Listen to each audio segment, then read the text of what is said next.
than 3 strides. Say, come on, work a little harder. Yeah.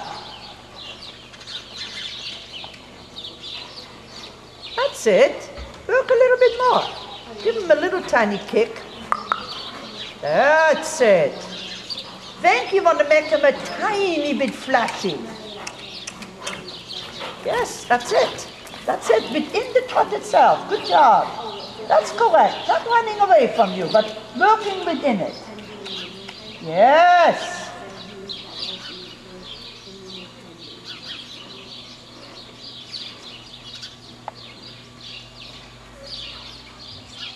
Yeah, that's okay. Good job. Excellent. A little bit like what I did with Robin. Do a little half steps here and there. Do a little this and that. So he really does work it. That's it. And now half pass. Think of that a little. But think of your shoulders up. Yeah. So use all the other work to make that work better. Good job. Yes, yes. Super. Yeah. And then again, the little rounds, they come, step up actively.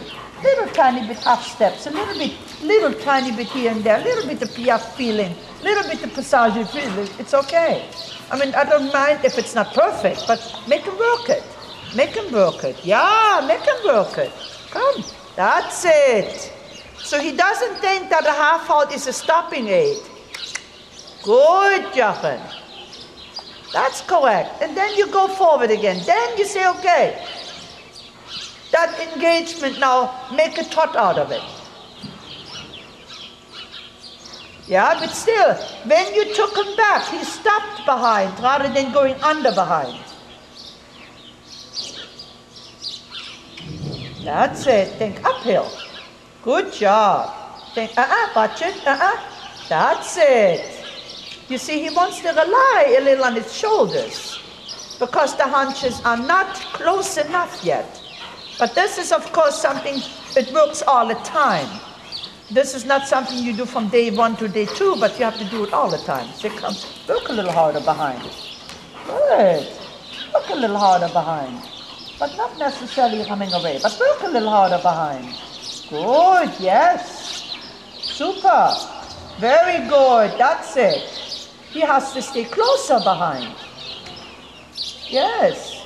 You understand?